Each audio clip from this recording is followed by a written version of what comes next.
We've looked at the trials a little bit of Jesus, and now we're up to chapter 19. Jesus' trial now is before Pilate. This marks the conclusion, really, of what some people call the Passion narrative as we finish up this section.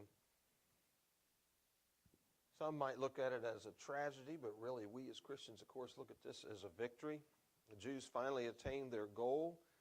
Chapter 5, verse 18, they had planned to kill Jesus, and that's what they're going to do here in this chapter. It must be remembered, though, that Jesus did not die merely as a result of the murderous intent of the Jewish people. God is sovereign. He has absolute rule. He has authority. It's His plan from the foundation of the world that Jesus would be the Lamb that was slain for sinners. Revelation chapter 13 and verse 8. God is in control.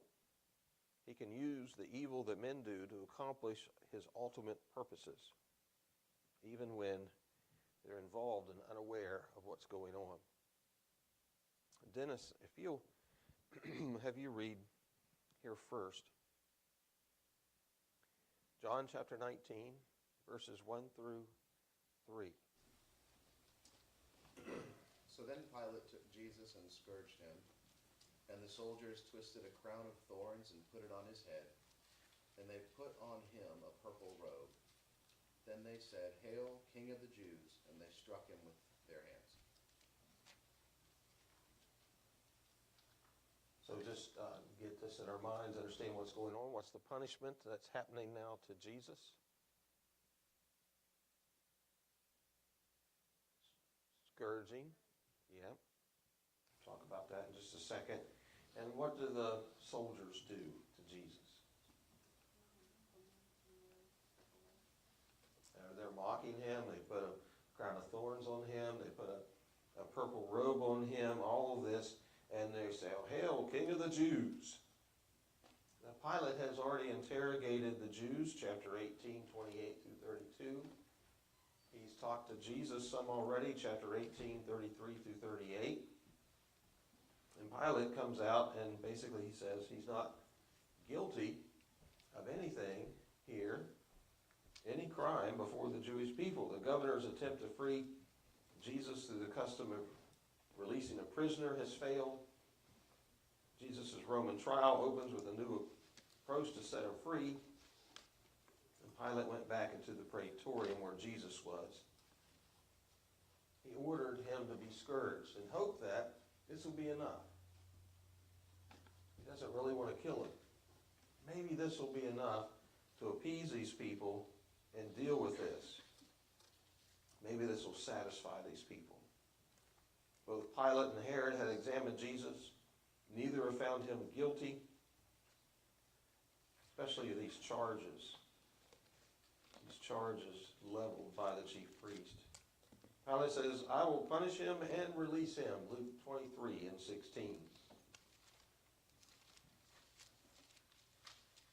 This is what's happening to him here in these first 3 verses. He's charged with being a king, and so they pretend like he's a king, right? They put a crown on him and make fun of him. They put a robe on him and make fun of him. They salute him, bow to him, cry out, "He is the king, the king." This all after scourging. Evidently, there are 3 levels of punishing people. There's what they call a beating, and there's a fancier name for that, but lesser offenses, severe warning, quit this. There's a little bit more flogging, more brutal for serious offenses, and then the scourging. And according to what I read, this type of beating was never used by itself, but was accompanied usually by something like additional sentencing or maybe even crucifixion. Scourging, of course, is going to bring a lot of harm to his body. And you've heard detailed accounts of that, how they would be tied down, how they would be whipped, how how things would tear into their flesh and harm them in many ways. It would weaken them. They would bleed a lot. Then they mocked him. He claims to be a king. Let's go along with this. And so they did all kinds of things there to make fun of him. The officers and others mocked him during their religious trial. Herod and his soldiers mocked him.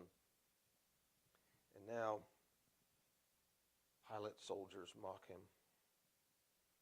Now the crown of thorns would have hurt.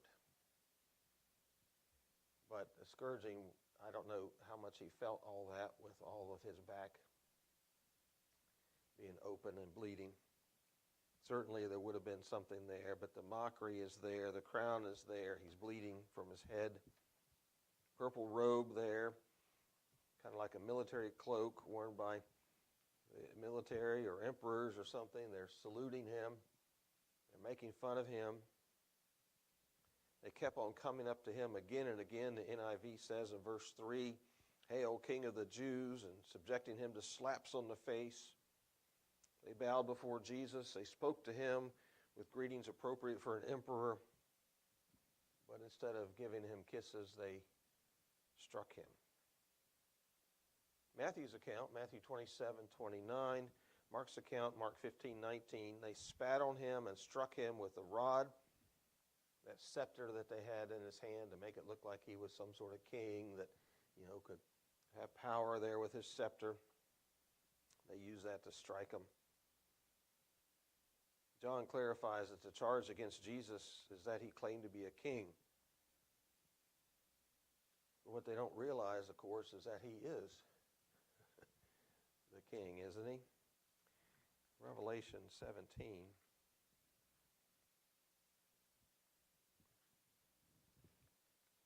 And 14. These will make war with the Lamb, and the Lamb will overcome them, for he is Lord of lords and King of kings. And those who are with him are called chosen and faithful. Revelation 19:6. 19 and 16. And he has on his robe and on his right thigh a name written, King of Kings and Lord of Lords. Even though they are doing these things to make fun of him, they unwittingly, unknowingly declare the truth. He really is the King. Anything else there in verses 1 through 3 that you're thinking about?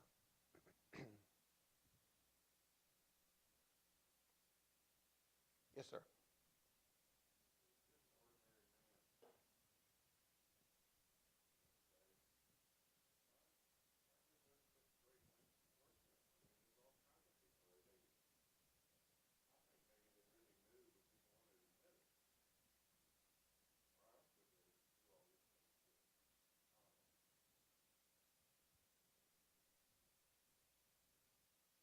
Well, how many people didn't know about the miracles? Even the Romans. I mean, how could they not know some of these things? How could they not have heard, and some of them even seen what had been going on for the last 3 years? Yeah. There's a lot of hatred here. Of course, they hated Jews anyways. They didn't necessarily want to be there living in Palestine and working there. That would not have been a great place or a place to be stationed. Yeah, there's a lot of things that could be thought of about that.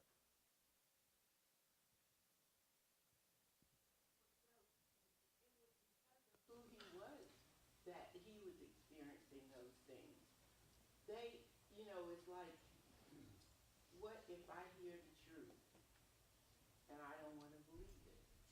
Because the fact that they didn't believe it didn't change the fact that it was the truth. And it was because of the truth, it was because of who he was that they did those things to him. And unfortunately, they didn't know the consequences for them. Well, we say unfortunately, we say fortunately, because of what he was doing, it would provide an avenue for them to be, for forgiven, because without that, they would never have Right. been forgiven. Exactly. Ron, I'll have you read the next few verses, verses 4 through 7. 4 through 7. Pilate then went out again and said to them, Behold, I am bringing him out to you, that you may know that I find no fault in him. Then Jesus came out, wearing the crown of thorns and the purple robe, and Pilate said to them, Behold the man. Therefore, when the chief priests and officers saw him, they cried out, saying, Crucify him, crucify him. Pilate said to them, You take him and crucify him, for I find no fault in him. The Jews answered him, We have a law, and according to our law, he ought to die, because he made himself the Son of God. They're still in this area that's called the Praetorium, this place where Pilate is temporary residence here during the festival. And although the text doesn't say here, Pilate presumably has witnessed this mocking by the soldiers. He's formulated a new way. Maybe I can get rid of them this way. Maybe I can get them off this way. Maybe I can appease the Jews. So now as the trial continues, he goes out to the Jews. Behold, I'm bringing him out to you, that you may know that I find no fault in him. It's not immediately evident how bringing him out to them would convey to them that Pilate found no guilt in him. Perhaps in this second pronouncement of Jesus' innocent, Pilate hoped that the people would see maybe the helplessness of Jesus. Led by Pilate, Jesus emerged from inside the Praetorium wearing a crown of thorns and the purple robe and holding a makeshift scepter in his hand, perhaps with a sweep of his arm in Jesus' direction. He says, Behold the man. And indeed, here's the man who has emptied himself, taking the form of a bondservant by becoming like humanity, Philippians 2:7. Here's the man who is demonstrating his divine glory and his pain, his suffering, his humiliation. The crowd doesn't see this. They don't see that he's a man sent by God to be the sacrifice for all mankind. And this appeal to the crowd doesn't seem to have any more effect than any of the other appeals or any of the other previous efforts. Instead of swaying the governor's thinking, when the chief priest and the officers saw him, they cried out, saying, Crucify, crucify. Crying for his death. Give him the cruelest way to die. Take him yourself. Crucify him, for I find no guilt in him. Take him yourselves, he says. He said that earlier in 1831, except now he's kind of, I think, angry. He's disgusted with these people. He said that knowing that they have no authorization to carry out the death sentence, he also added for a third time, and last time he found no just cause for killing him.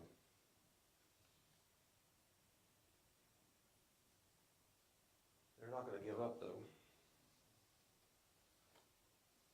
So they attempt to have Jesus sentenced for death for treason. The reason he was condemned by the Sanhedrin. They responded to Pilate's outburst by saying, We have a law, and according to the law, he ought to die because he made himself to be the Son of God. So the charges are changing. He makes himself out to be a king. He makes himself out to be God himself. And so they're referring to a particular law in the Torah of blasphemy, Leviticus 24 and 16. Whoever blasphemes the name of the Lord shall surely be put to death. All the congregation shall certainly stone him, the stranger as well as him who's born in the land. And when he blasphemes the name of the Lord, he shall be put to death.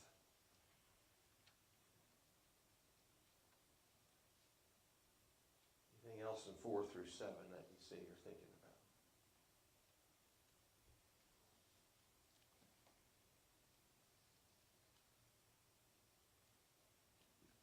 Michael Inge there in the back. If you'll do the next one, verses 8 through 11. 8 through 11.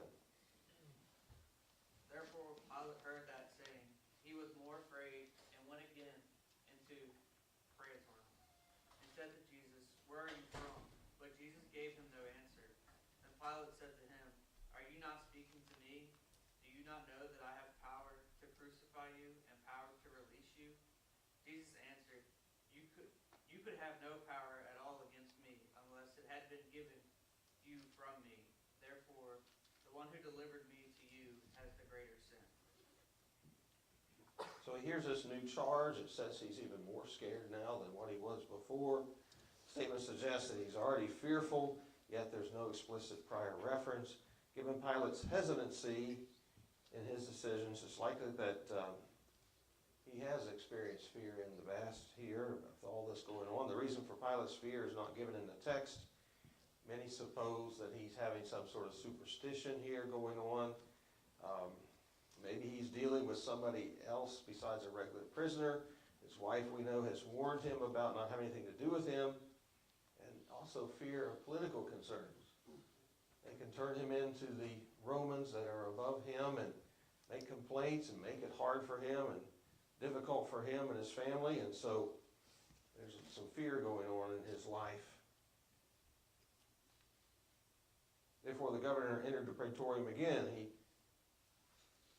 fear is shown in his question, where are you from? Where are you from, Jesus? Where are you?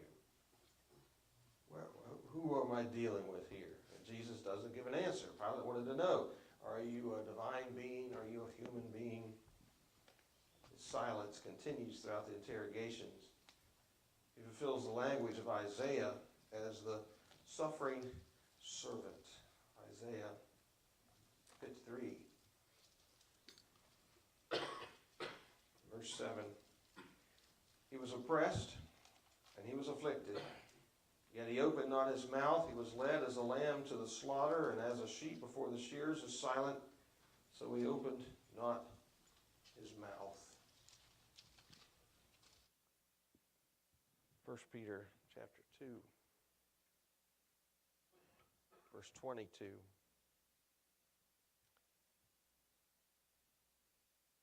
Who committed no sin, nor was deceit found in his mouth. This silence upsets Pilate, I think, a little bit here.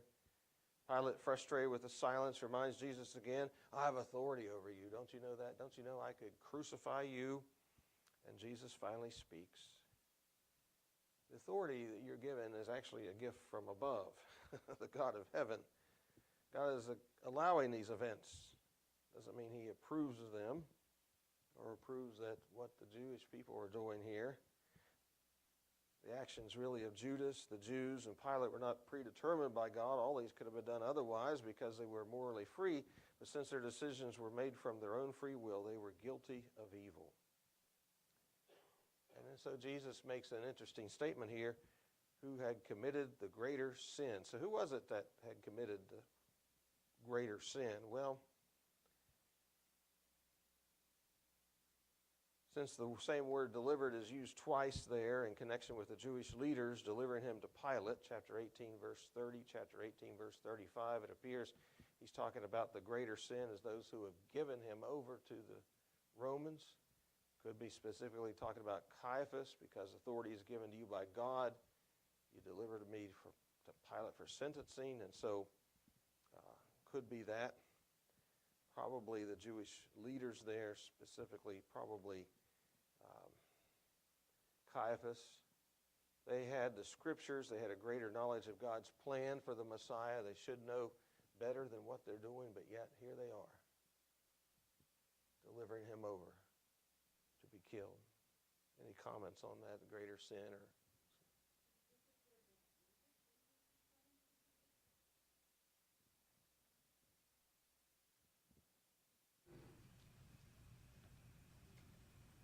I didn't think of it that way. I thought of it was he's going through the trial, and I thought that he's talking about delivering him up to be killed and all that. Yeah, I mean Judas is definitely a part of that. The Jewish officials definitely are a part of that, as they gave him money to do that deed. But as you said about the teachers, the leaders, the Jewish leaders, they should have known who he was.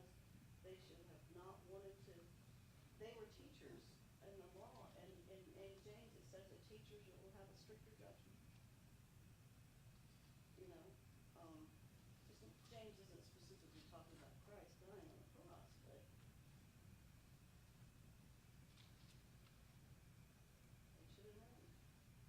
should have known. Yes, ma'am? But at the same time, if they had known, then he wouldn't have died for our sins. So it's so difficult to, I don't know, I don't mean to say like passing judgment, but it's difficult to condemn them because there's also a thought that, everything about Jesus wasn't revealed to the disciples until later. So it's almost like even though they were seeing these things, were they really seeing them? Was God allowing them to see all of it? Or was how much of this was he allowed all of it to happen, but how much transparency was there with what was happening, I guess is my question. But didn't they try to seek out false witnesses? The chief priests and stuff, they tried Yeah. to find people to say stuff that wasn't even true. I mean, they weren't even following their own law. And everything was based on a lie. Just think about that. It's like they didn't have any truth. Pilate even saw that. Pilate saw that. Yeah, what So is truth? Yeah, so sometimes we get so self-willed, so full of whatever it is that I want to accomplish, truth doesn't matter. You either are going to believe a lie or you're going to believe the truth. When you choose to believe a lie, you do exactly what they are doing right here. Does that help any, or does that? I think it's one of those things that I'll know when I get there, Okay, okay. And what about Judas? Judas was with the Lord. The other 11 was with them. Judas was there, and he was the one, that pointed him out. He aligned himself with the ones that was aloof. But Judas was with the Lord. Okay, so you would say the one who had the greater sin would be Judas, that's fine. Well, no, I'm not That- saying as that- far as that, but okay. I'm just thinking, Judas knew who he was. Judas was with him. It's just unfortunate. When it comes to truth, if we don't believe it, then what are we doing? Yeah, We're believing okay. a lie. Okay, Tom? I think perhaps the point here for Jesus is not so much pointing out someone who has greater sin. It's the idea that Pilate is kind of waffling. What should he do here? Do I give in to the Jews? And if I do, does that make me a bad person? Because I know what justice should be done here. I should let him go. So Jesus he's basically giving Pilate an out in his own conscience. Well, it's not my fault so much as it is their fault. And I think that's probably the point here. Okay. Get Pilate to quit waffling back and forth what he's going to do. Just let him go ahead and do what the will of God is to be done here. Let him give them over to the Jews to be crucified.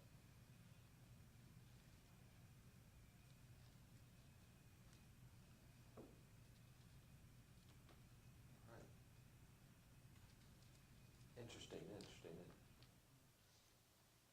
Kevin Brown, could you read for me next, verses 12 through 16, please? From then on, Pilate sought to release him, but the Jews cried out, saying, "If you let this man go, you are not Caesar's friend.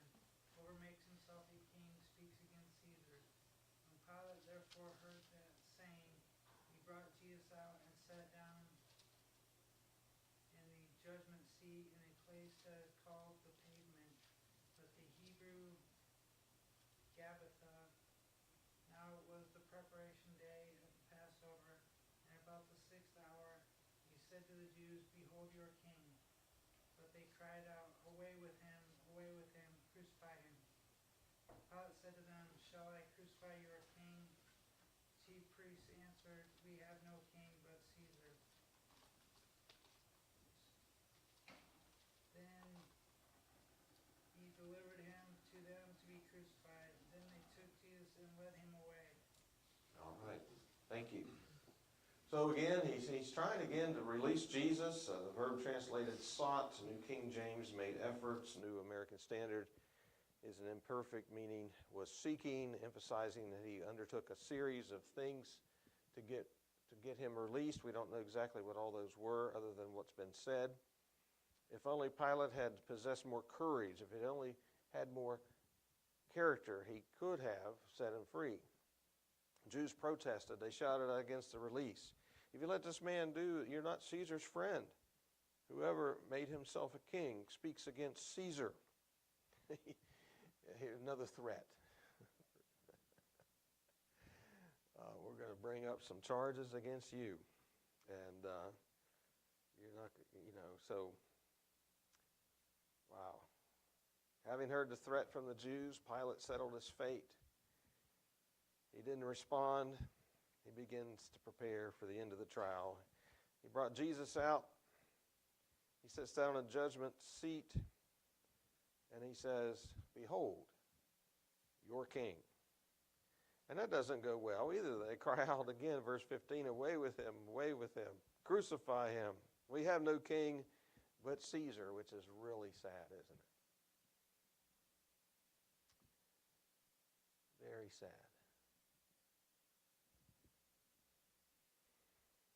Although Pilate had brought Jesus out and sat down at the judgment seat, he did not announce a sentence as the Jews expected. John contains no record of an official sentencing of Jesus. Instead, describing the capital crime Jesus had been accused of, Pilate taunted him by saying, "Behold, your king." And so, yes, sir.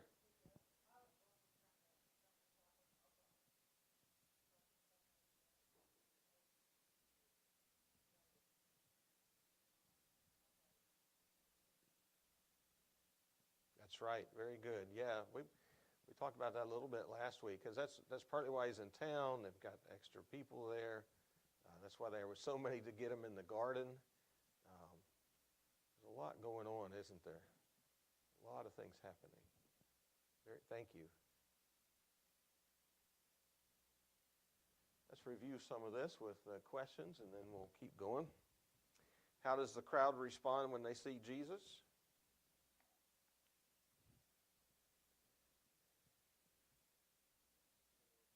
They want to kill him, crucify him, crucify him. Why do the Jews insist that Jesus must die?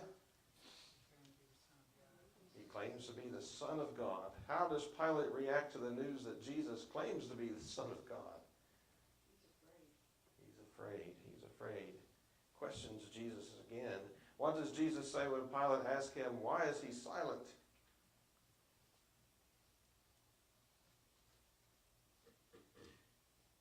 The only authority you have over me is given to you from above. Yeah, you don't have real authority. It's just given to you right now. And what action does Pilate ultimately take? He's going to hand them over. Philippians 4 and 7.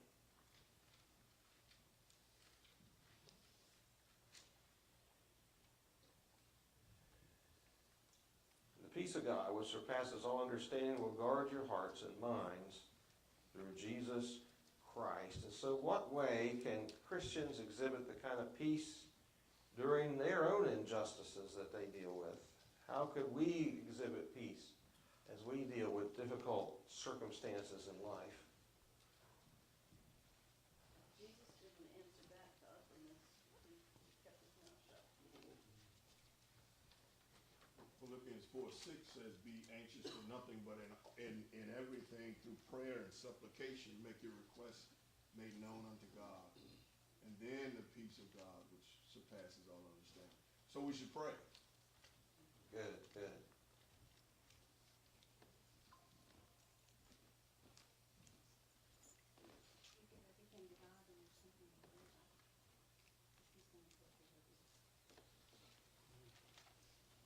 What we have to do sometimes is turn it all over.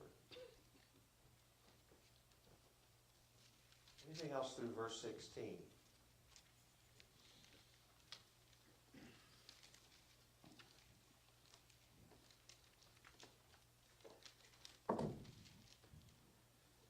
Everything we're going to pick up here with verse 17 and following, see how far we go. Everything in Jesus' life had anticipated his death. John's account of the crucifixion of Jesus is much similar to those of the Synoptic Gospels, yet we are impressed by John's brevity, the differences in the details. John's accounts make no mention of several things that we know from the other Gospels. There's no mocking either by the crowd or by the religious leaders that we see in the outside there. Certainly mocking by the guards. No darkness over the land in John while Jesus was on the cross. No cry from the cross concerning being forsaken. No earthquakes. No tearing of the temple veil. No confession by the centurion. No emptying of the tombs. But there's a lot of things that he has as we go through this that aren't in other places. John alone tells about the dissension over the inscription on the cross, the piercing of Jesus' side after his death, the fulfillment of various scriptures. John provides 3 sayings of Jesus, sayings from the cross. He provides provision for his mother's care, his cry, "I am thirsty," and his last words from the cross, "It is finished." Only in John it's recorded that Jesus bore his own cross on the way to Golgotha, and that Nicodemus was involved in the burial of Jesus' body. Verse 17. Chapter 19, verse 17. And he, bearing his cross, went out to the place called the place of a skull, which is called in Hebrew Golgotha. So Jesus went out, he bears his cross. This is consistent with the customary practice. The cross is to be carried to the place of execution where you're going to die. On arriving at the site of the crucifixion, the victim was made to lie on the ground. His arms are outstretched. His hands, the wrists were either tied or nailed to the beam. The beam with the victim fastened to it is lifted up, attached to the post or the tree that has been left there permanently on the ground. To this post, the victim's feet were either tied or nailed. Some people will say that there was some sort of seat. Some people say there was not a seat. Place, the skull of Golgotha, was a site of execution. Golgotha is a word meaning skull. We also use the word Calvary, also Latin word meaning skull, and it appears in the Vulgate translations. So he goes to this place of execution, Calvary, Golgotha. Verse 18, where they crucified him, and 2 others with him on either side, and Jesus in the center. It's a public place where Jesus could be viewed by all. They crucified him. And crucifixion, of course, is believed to have been originated with the Persians.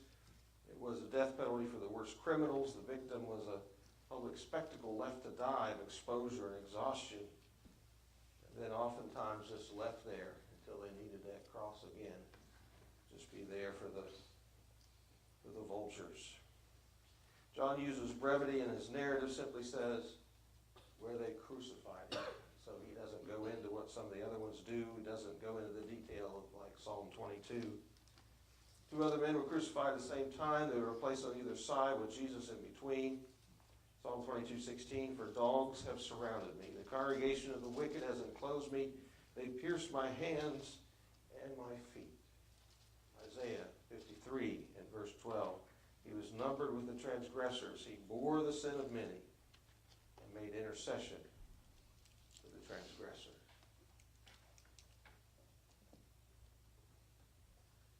Verse 19 through 22. Now Pilate wrote a title and put it on the cross. And the writing was, Jesus of Nazareth, the King of the Jews. Then many of the Jews read this title, for the place where Jesus was crucified was near the city. It was written in Hebrew, Greek, and Latin. Therefore, the chief priest of the Jews said to Pilate, do not write the King of the Jews, but he said, I am the King of the Jews. Pilate answered, what I have written, I have written. And so this placard, this sign, hangs above his head. This cross by the road, as many people were passing by, can read, Jesus of Nazareth, King of the Jews. It's written 3 languages so that anybody, most people, could read it. Chief priest being indignant, don't write King of the Jews. So he said, I'm the King of the Jews, but no, he's not going to deal with them anymore like that, is he? He's just going to, this is it.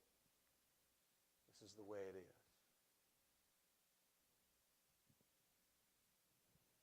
Verse 23 and 24. And the soldiers, when they had crucified Jesus, took his garments and made 4 parts, to each soldier a part, and also the tunic. Now the tunic was without seam, woven from the top in one piece. They said therefore among themselves, let us not tear it, but cast lots for it, whose it shall be, that the scriptures might be fulfilled, which says, they divided my garments among them, and for my clothing they cast lots. Therefore the soldiers did these things. So there probably was a sandals, there was probably a belt of some sort, an outer garment, maybe a headdress, and then there's that inner garment that would have been a little softer, a little nicer, that you have next to your skin. And his inner garment has been made not of separate pieces, but seamless. Perhaps you've had some sort of garment that's seamless, it's made all together. Therefore the soldiers cast lots for it, again, to fulfill the scripture in Psalm 22 and 18. For they divided the garments among them, and for my clothing they cast lots. Verse 25. Now there stood by the cross of Jesus his mother's sister Mary, the wife of Clopas, and Mary Magdalene. Here's kind of a contrasting statement now we have here.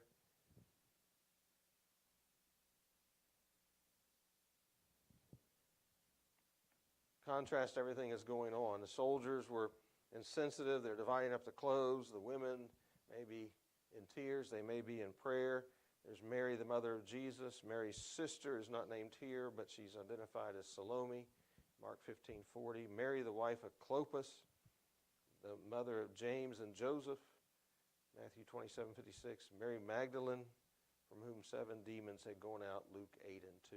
So this is a big contrast. You see these people there mourning him, crying, upset, looking up at him. 26:27. When Jesus therefore saw his mother and his disciples whom he loved standing by, he said to his mother, Woman, behold your son.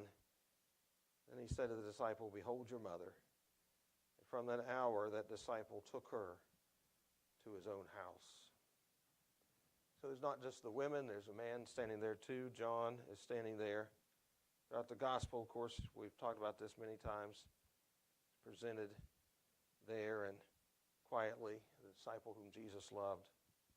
Even while enduring unimaginable suffering, he looks at this disciple. Does not entrust his mother to his unbelieving brothers. They will believe later, but right now he trusts him to John. And from then on, they were in this relationship. Mary's home was now with John. And let's look at 28, and we'll just finish right there for today. After this, Jesus, knowing that all things were accomplished, the scripture might be filled, say, I thirst. I thirst. And let's stop right there, and we'll get into that. There's a little bit more there. Yes, sir. Comment on, I guess, our discussion about the people, what they knew about the innocence of Jesus. I think that, everybody knew that he really was innocent, including those who had delivered him, the chief priests and the scribes, the Jews. And it was, I think, as was mentioned, they just were so caught up in what they were doing that it didn't matter as far as the truth. But there are two things that I think help confirm that, and that's in Matthew's account in Matthew 27:4. Think about Judas and the fact that after he realized what was going on, he went back to those priests and he said, I have betrayed the innocent blood. So obviously it was clear to him that Jesus was innocent. And then later on in that same chapter, we have Pilate's wife who comes to him and says, have nothing to do with that just man. I have suffered many things in a dream because of him. So, these were people on the outskirts, the ones who were involved that were just caught up in a mob, and they knew it too, but it didn't matter to them. Good, thank you. Doug, isn't it, you said contrasting. Here we have a group who wants to kill him, and we have his mom. We have his mother. I mean, that really just drive something home for me, because she knew who he was. I mean, and it should help us, really. You know, we know that this is all prophecy being fulfilled, but it really happened. And whether, you know I talk with people sometimes, and they think just because it was Jesus, that he didn't hurt, he didn't feel. But I don't believe that that's true. He was human too. So therefore, it just should be so much better for us to be able to see the whole picture here, to see here people that believed and supported him. And then you just have this group that